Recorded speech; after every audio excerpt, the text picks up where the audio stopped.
La vie de l'âme est double.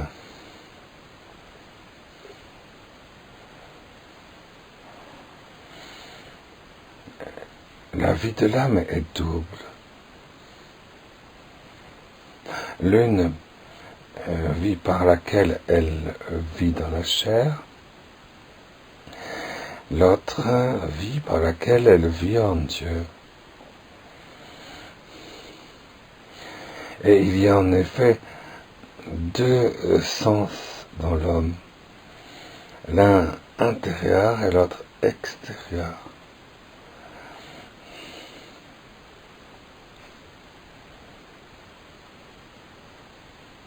Et chacun des sens a son bien propre dans lequel il refait ses forces. Le sens intérieur refait ses forces dans la contemplation de la divinité du Christ. Le sens intérieur de sa vie refait ses forces dans la contemplation de l'humanité de Jésus.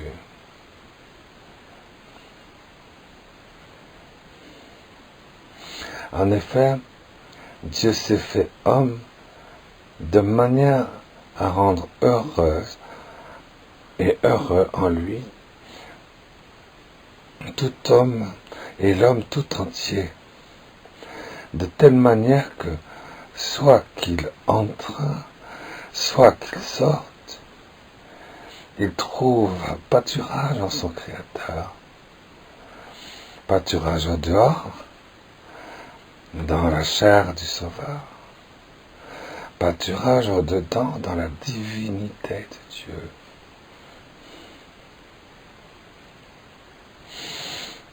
Or, cette entrée vers la divinité et cette sortie vers l'humanité ne sont rien d'autre que la montée au ciel et la descente dans la terre qui se font par le Christ.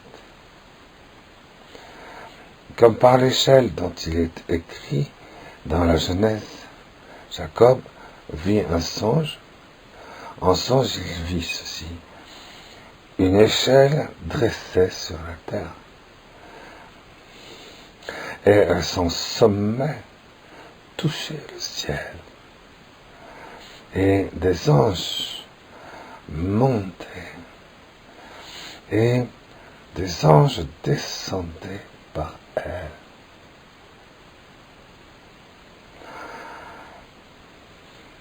L'échelle est le Christ Jésus, Dieu vivant dans la chair. La montée et la descente des anges sont l'illumination des hommes contemplatifs. Ils sont illuminés aussi bien en montant qu'en descendant.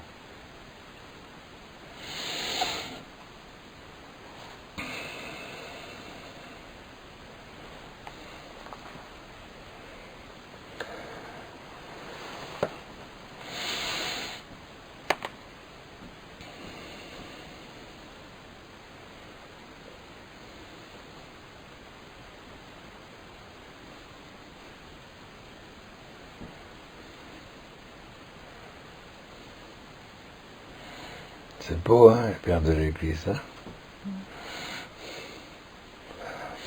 C'est pas compliqué, c'est simple, c'est vraiment délicieux.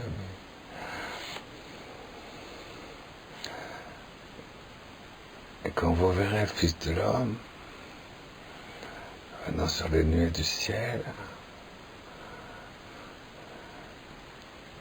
et les anges qui montent et qui descendent au-dessus du Fils de l'homme. C'est pas la même chose que Jacob qui voit une échelle avec les anges qui montent et qui descendent. Quand Jacob a le songe, dans la maison de Dieu, Bethel,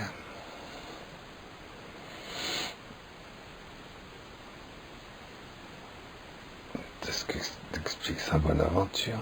Et quand Jésus revient sur les nuées du ciel, vous verrez les anges qui montent et qui descendent au-dessus du Fils de l'homme.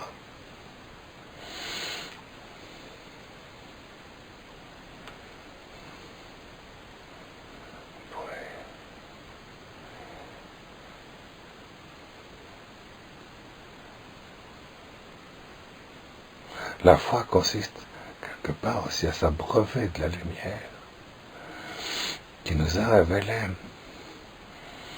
Et donc, contempler ce que demande Jésus de contempler là, s'abreuver de la lumière réelle de ce qu'elle est. Voir, regarder Jésus venant sur les nuées du ciel. Et quand on regarde Jésus venant sur les nuées du ciel avec tous les élus, qu'est-ce qu'on voit? Les anges. C'est curieux ça, c'est un peu comme à Noël. Les bergers vont voir un enfant entouré de l'ange. Les anges ont dit ça. Palpitant de lumière. Eux-mêmes ont été transfigurés dans la même lumière pendant quelques instants quand on leur a annoncé ça. Et ils vont vite, ils cherchent l'enfant. Et quand ils arrivent, quand ils voient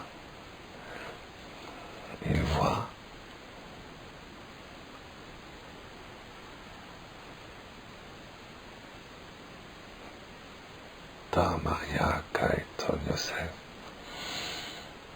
Marie et Joseph exaltés simultanément dans la même exaltation de lumière. C'est ce que dit Évangile Saint Luc, vous voyez. Ils veulent voir un enfant et ils voient l'unité sponsale de Marie et Joseph. Là c'est pareil, là c'est Jésus qui s'efface tellement qu'on voit tout ce qu'il met en lumière, ce qui était caché en lui, autour de lui. Et là, on voit, il est passé à travers Marie et Joseph pour naître, sans abîmer Marie, sans comme une lumière traverse une autre lumière. Et là, il vient des nuées du ciel, des anges qui montent et qui descendent, et c'est ça qu'on voit. Il y a quelque chose de sponsal dans cette... Il y a quelque chose de sponsal qui, à la fin, a fait cette métamorphose du monde angélique glorieux dans la vision béatifique, quelque chose de sponsal qui fait que émane comme ça sans les abîmer, ouais, comme Jésus traverse les portes du Cénacle sans les abîmer. Le monde angélique lui-même.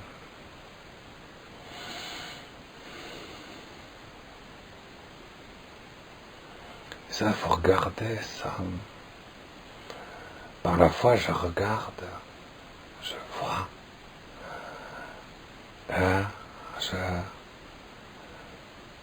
intérieurement, divinement, je le touche. Extérieurement, surnaturellement, je le vois. Et si je fais les deux en même temps, le lendemain dans l'oraison, parce que Saint-Esprit fait l'unité des deux dans l'oraison, à ce moment-là, je le contemple. Parce que la transformation de l'oraison fait que je peux contempler. C'est ça la voie illuminative.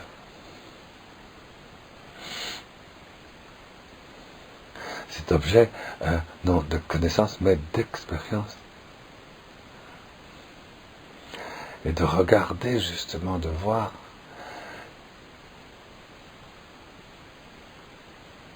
Jésus venant sur les nuées du ciel avec tous les élus,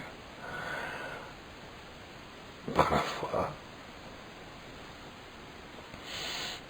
C'est quelque chose que Jésus indique à Nathanaël, que c'est ça, l'apôtre.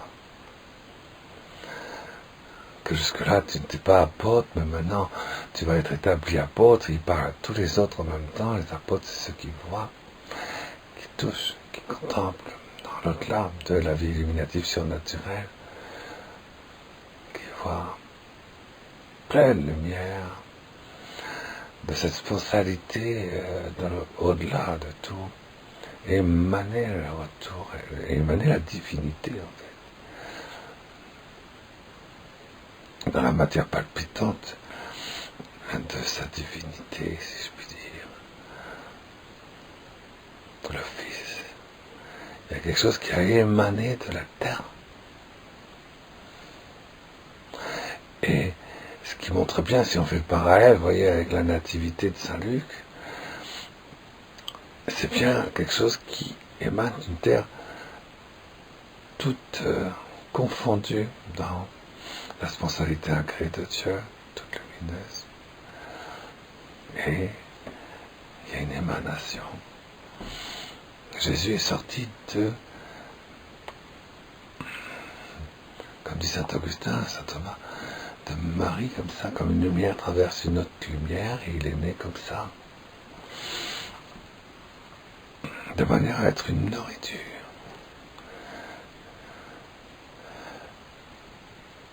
Pour la lumière.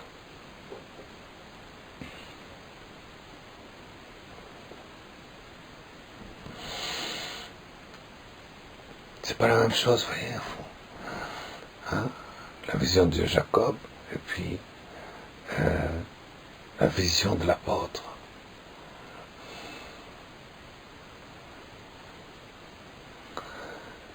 Et l'apôtre, c'est pas toujours ce qu'on croit, c'est le fondement de toute la Jérusalem.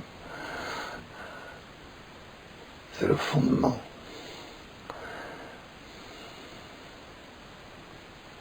Il y a les portes, mais s'il n'y a pas de fondement, il y a ces portes qui s'ouvrent, c'est-à-dire ces 12 portes, c'est le pas. L'époux dévoile son intériorité et on voit l'épouse. 1 et 2, ça fait 12. 1 et 2, ça fait 12. Le Père dévoile son intériorité et c'est l'épouse. C'est sponsal la vie apostolique. Et le fondement, c'est pour soulever cette ouverture du Père.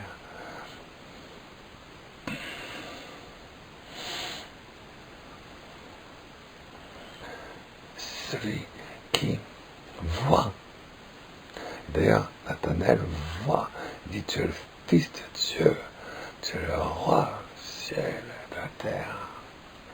Tu es le roi du véritable Israël de la fin. Jésus dit, oui, Fils de l'homme, venant sur la nuit du ciel, ben, tu verras, vous verrez, voyez. Les anges qui sont au-dessus.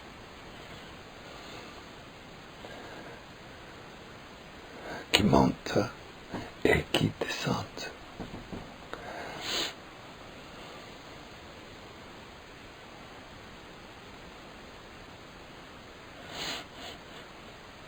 Or, les anges qui montent, c'est quoi? Et les anges qui descendent, c'est quoi?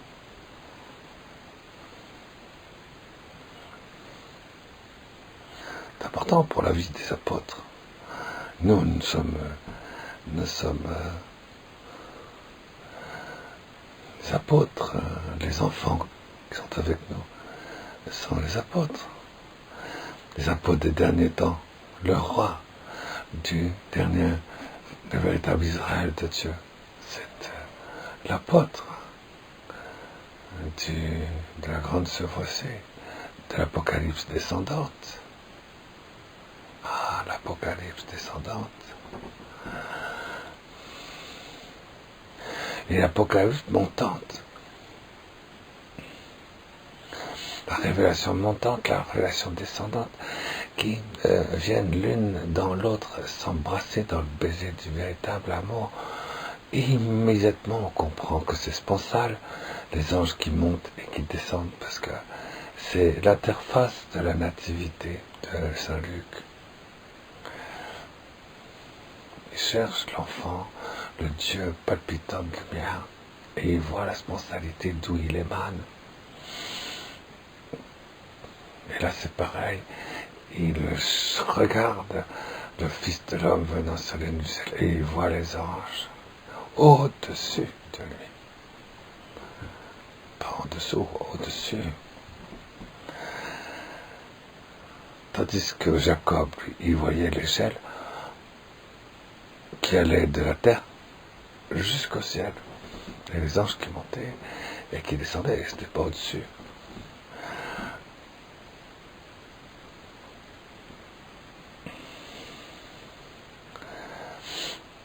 Ça sortait de la terre. Tandis que là, ça sort, non, ça sort pas du ciel. Ça sort pas du ciel, ça sort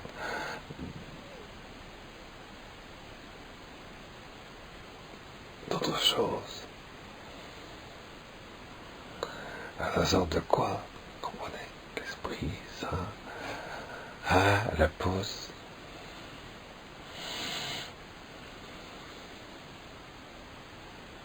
Maranatha.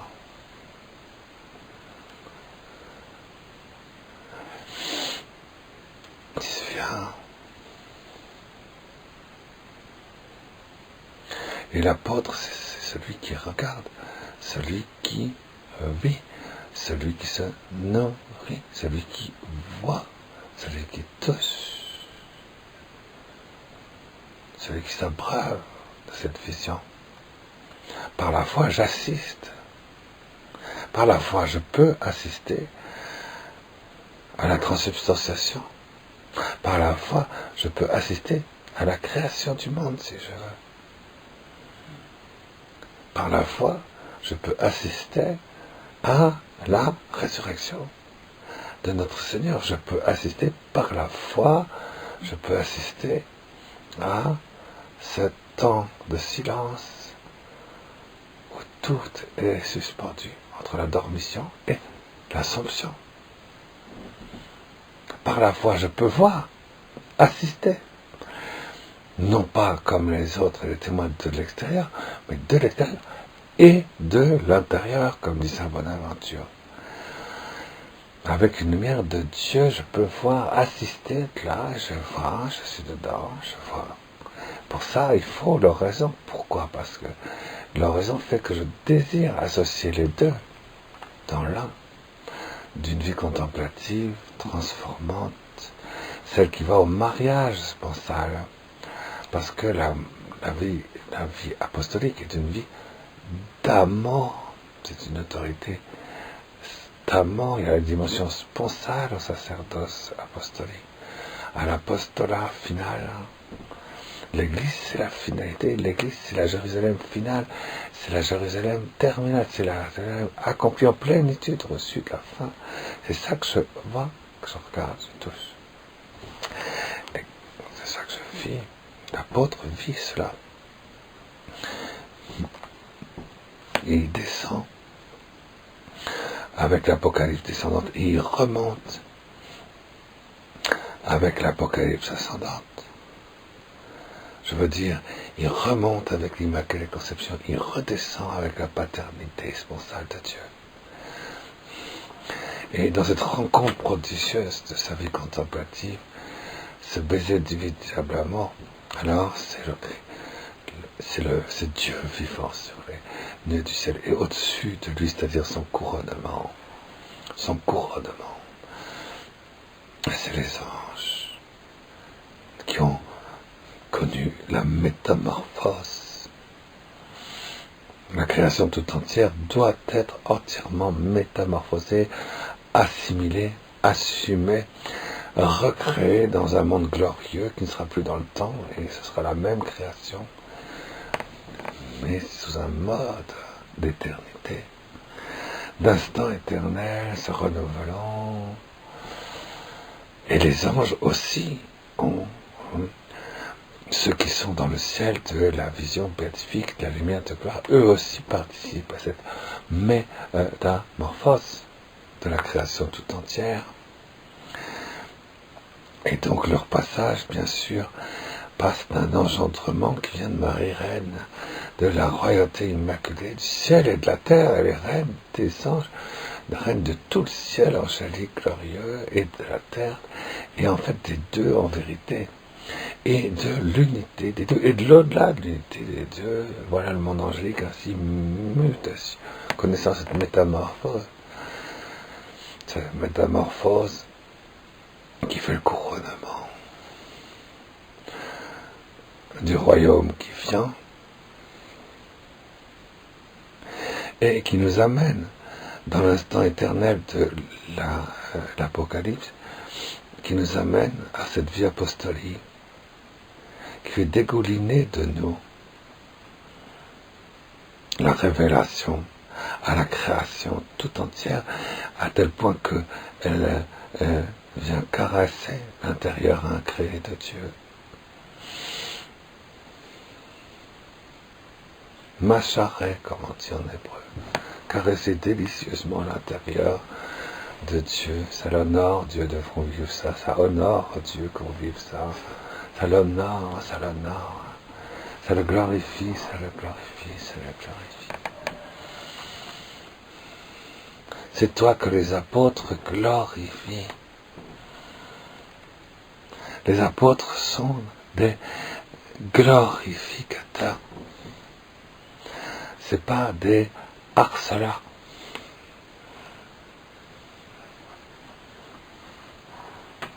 Des répétiteurs, des perroqueteurs, des immaturissimamenter pericotantes.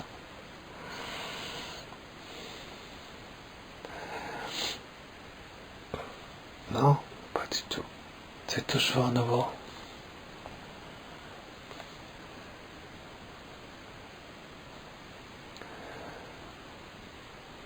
C'est le monde nouveau.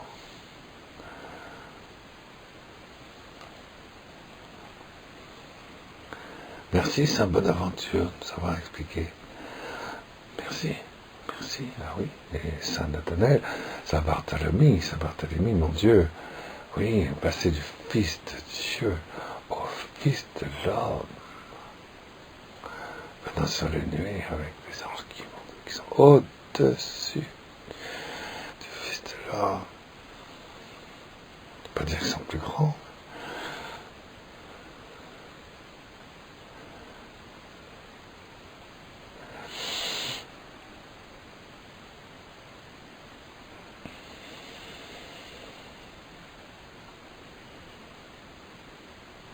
Ça veut dire simplement que la divinité du Fils de l'homme émane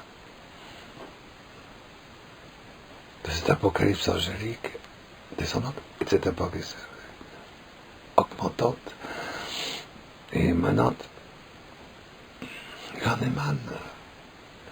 Alors que de soi, les anges ne font rien émaner. Que la divinité dans l'éternité émane du monde angélique glorieux, avec d'ailleurs la création tout entière qui par derrière est ainsi révélée comme source. Voilà, fait que montre bien que c'est la spontanéité qui explique la contemplation finale et ultime de tout. La lumière est l'amour.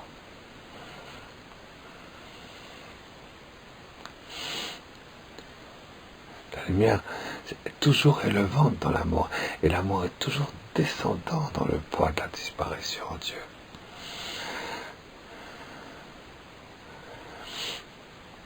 Et les deux disparaissent dans le baiser du véritable amour. De soi, un ange émane de Dieu par sa nature, vous voyez, et lorsqu'il est glorifié, il vit de Dieu. Il jubile de Dieu, il est dans les délices de Dieu, il glorifie aussi Dieu.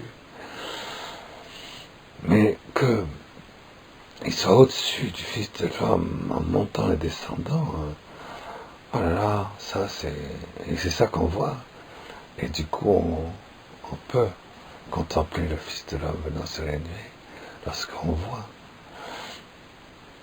On montre bien que désormais, grâce à l'Immaculée Conception, grâce au trône du royaume de Dieu où il y a l'épouse et l'Esprit Saint, l'épouse, l'Esprit Saint, et l'épouse qui font les uniques lèvres de l'émanation de Dieu lui-même, en sa propre indivisibilité.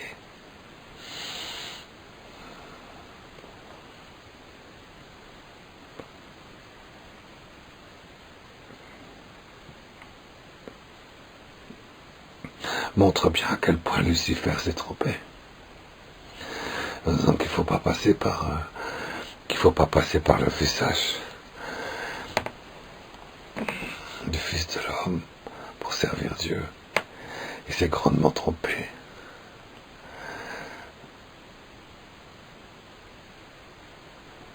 Il dit non, Dieu s'est trompé. Et il faut que Dieu passe par le visage angélique pour magnifier toutes choses à la perfection, même la matière. Il s'est grandement trompé. L'apôtre comprend ça.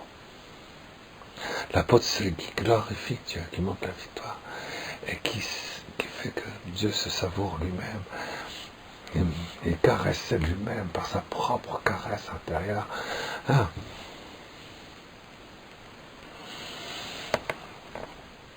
Dans cette émanation, cette procession, cette émanation, cette inspiration, cette spontanéité, quoi, si je puis dire, c'est ça qu'il faut dire en fait.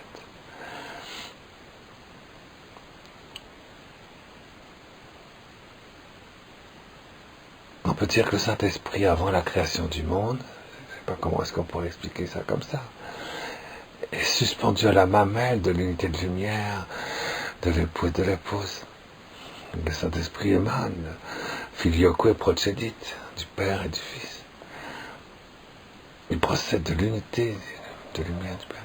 On peut dire qu'il est suspendu à la mamelle et dans une jouissance agréée, parfaite, une passivité substantielle d'amour. Mais là, dans cet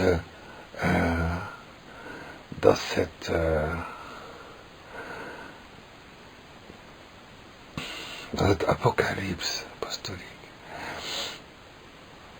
on voit que l'Esprit Saint est suspendu, on peut dire, à la mamelle de la spontanéité.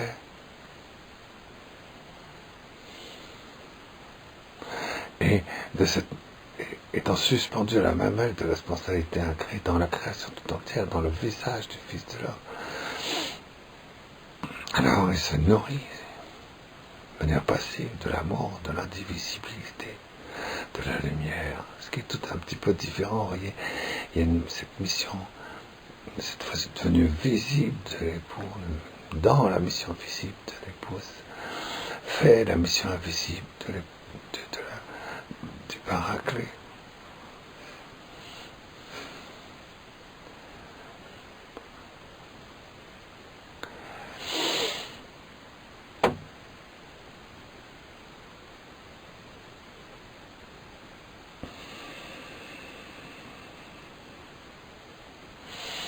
Pour ça, il faut beaucoup lire le livre de l'Apocalypse. C'est la révélation dans la Bible qu'il faut lire le plus parce que c'est la dernière révélation, c'est la fin, c'est la révélation de la révélation. C'est là où l'apôtre s'est montré le plus apôtre. Hein. C'est là où l'apostolat est totalement divin. C'est là où l'apostolat glorifie la divinité intérieure et intime de Dieu en la caressant, en l'honorant, dans le baiser du véritable amour. C'est là où l'apôtre porte toutes les ouvertures par lesquelles le Père ouvre tous ses secrets intérieurs dans l'épousette. 1, 2, 12 portes. Et Nathanaël, au milieu de tout ça, c'est une de ces merveilleuses manifestations, mais Nathanaël, Barthélemy,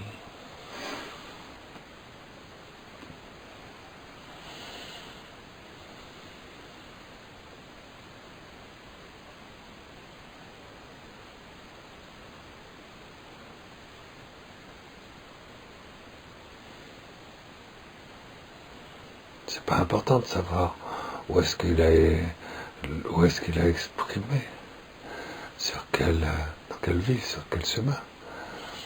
Bon, ça a été la Perse, ça a été l'Arménie, ça a été l'Asie, ça a été l'Inde.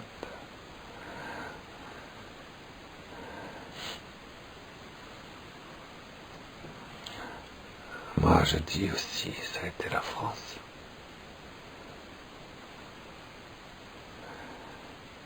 Mais c'est à la manière d'un apôtre.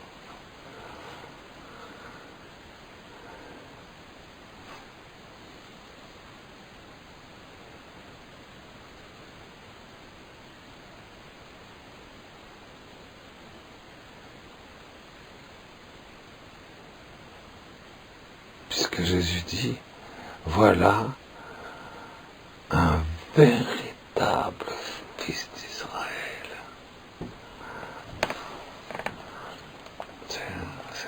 Ça prouve bien que Nathanaël était lié au véritable sainteté terminale du véritable Israël de Dieu dans l'ouverture de l'Apocalypse. Et que Jésus le dessine comme tel. Et donc quelque part, pour moi, avec Jean, Yohanan ben Zebeda,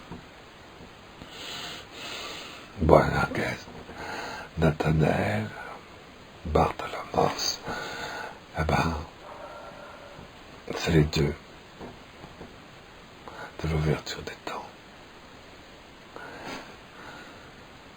C'est toujours deux par deux, du reste, les apôtres. Toujours.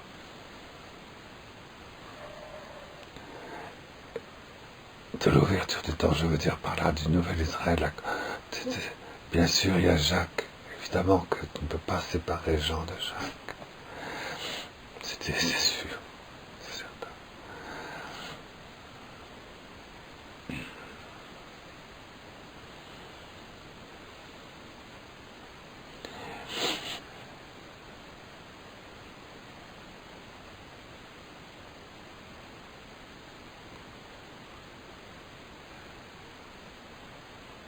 Mais vous voyez,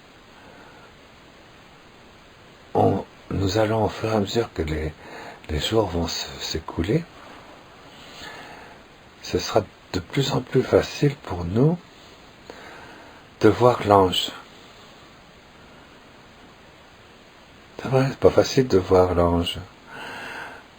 Tant qu'il ne se montre pas à toi, l'ange Gabriel, mais l'ange Gabriel quand il se montre à Marie, l'ange Gabriel, ton ange Gabriel quand il se montre à toi, quand l'ange Raphaël se montre à Tobie, il s'adapte à toi. Parce que quand tu regardes l'ange, c'est toi qui t'adaptes à l'ange.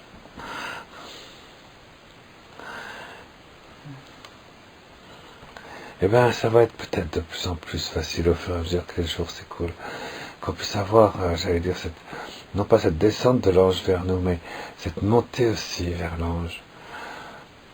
Voyez, voir l'ange. L'ange, c'est une intériorité sans aucune limite, et la même intériorité que la nôtre, aussi intense, aussi palpitante que la nôtre, mais sans aucune limite. Sans aucune limite. Alors comment peut-elle descendre et monter, puisque elle n'a aucune possibilité de monter et aucune possibilité de descendre. Elles ne peuvent monter et descendre que parce qu'elle est dans le baiser du véritable amour, c'est tout. Et qu'elle passe par la sponsalité, et que cette sponsalité, c'est l'apocalypse descendante et l'apocalypse ascendante. La maternité divine de Marie, c'est l'apocalypse montante, l'apocalypse descendante, mais c'est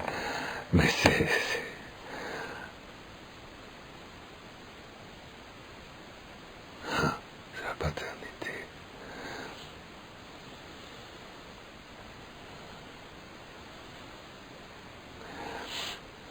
Très glorieuse, du visage parfaitement divin de l'homme en Dieu, de Dieu dans l'homme.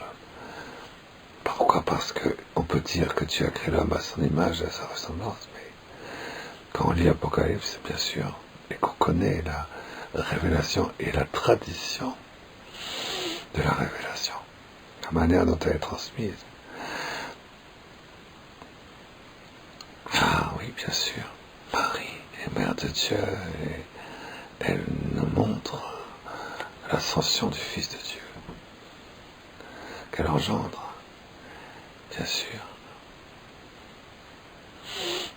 Mais Saint Joseph fait descendre du ciel l'Immaculée Conception.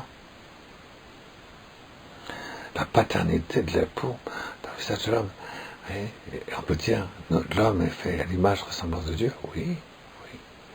Mais à un moment donné, étant donné qu'il y a les anges qui montent et qui descendent, étant donné qu'il y a la Apocalypse montante et descendante, étant donné qu'il y a le Bessette du véritable, étant donné la responsabilité, étant donné que, etc. Bien sûr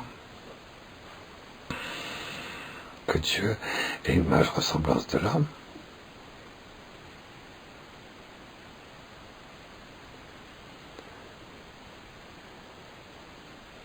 Et quelque part, les anges suivent Dieu et rentrent dans cette émanation qui fait cette macharisation qui honore Dieu, sans limite et sans fin. Mon angélique est là pour que cet honneur, cette glorification de macharisation très palpitante, sensible et glorieuse, et responsable, soit sans limite, ça fasse dans un monde subsistant, hypostatique, incréé et éternel, sans limite et sans fin. Et s'il n'y avait pas le monde angélique, ce ne serait pas tout ça. Mais et s'il n'y avait pas le monde de l'Immaculée Conception et du mariage de Marie et Joseph, l'Apocalypse descendante et montante, il n'y aurait pas la glorification. Et les apôtres glorifient. Quand tu dis Te Deum, c'est toi que les apôtres glorifient. Les apôtres, c'est la glorification. Quand ils vivent ça, quand ils touchent ça, quand ils voient ça, quand ils s'engloutissent là-dedans, lorsqu'ils se nourrissent de cela, lorsqu'ils surabondent de ça, ils deviennent apôtres. Tu ne peux pas communiquer ce qui devient comme apôtre, ce qui ne vient pas surabonder de cette émanation terminale du nouvel Israël de Dieu, de l'Israël terminal ultime, celui qui ouvre les temps à l'éternité, celui qui ouvre l'éternité à l'ouverture des temps. Sinon tu n'es pas apôtre, sinon tu es un simple répétiteur, un immaturissima mater perocretans. C'est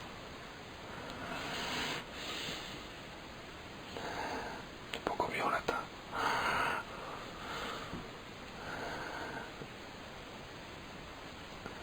D'où la nécessité d'être formé comme ça. Sort.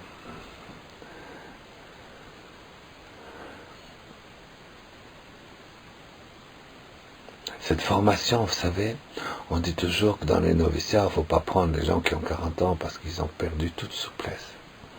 Alors la pâte à modeler, tu sais, craquante, elle est sèche, ça casse tout le temps, tu sais, ça casse, ça se moule pas, c'est difficile.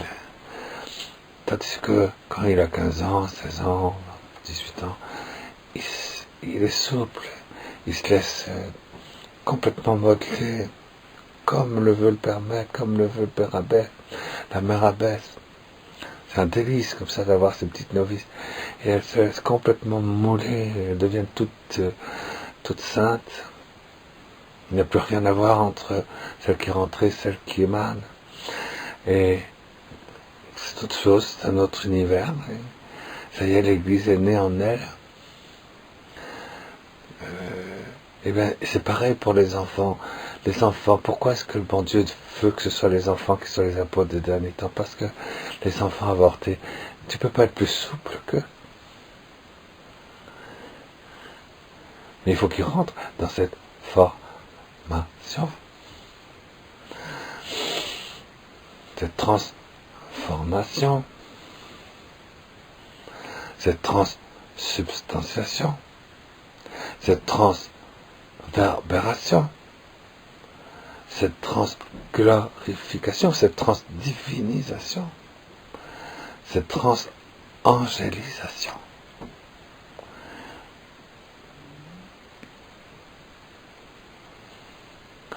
Et former pour faire passer la Jérusalem spirituelle à travers eux, à la dernière disponibilité à cette trans-jérusalémisation, parce que il faut bien que la Jérusalem spirituelle qu'ils sont dans l'ouverture des temps devienne la Jérusalem glorieuse qu'ils sont dans leur charité. Et pour ça, il faut qu'ils se laissent former par l'Église du Saint-Père.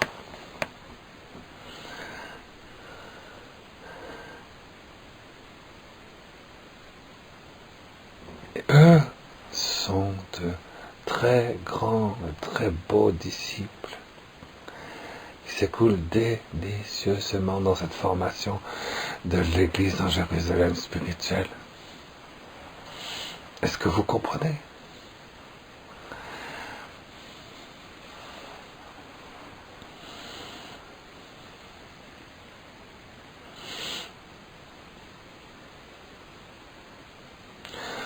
À toi, Dieu, notre louange. Nous t'acclamons, tu es Seigneur. À toi, Père éternel, l'hymne de l'univers. Devant toi se prosternent les anges et les archanges et les esprits des cieux. Devant toi, Seigneur, ils adorent et ils chantent. Saint, Saint, Saint, le Seigneur Dieu de l'univers. Le ciel et la terre sont remplis de ta gloire. C'est toi que les apôtres glorifient. Toi dont témoignent les prophètes. Toi que proclament les martyrs. C'est toi que par le monde entier l'Église annonce et reconnaît. Dieu, nous t'adorons. Père infiniment saint, Fils éternel et bien-aimé, Esprit de puissance et de paix, Christ, le Fils du Dieu vivant, le Seigneur de la gloire, tu n'as pas craint de prendre chair dans le corps d'une vierge pour libérer l'humanité captive. Par ta victoire sur la mort, tu as ouvert à tous croyants les portes du royaume. Tu règnes à la droite du Père. Tu viens pour le jugement. Montre-toi le paraclet et l'amour, le défenseur et l'ami des hommes sauvés par ton sang. Qu'ils entrent avec tous les saints dans ta joie et dans ta lumière. Sauve, Seigneur, ton peuple, et bénis ton héritage. Accorde à ton peuple victoire sur l'ennemi. Garde par ta croix,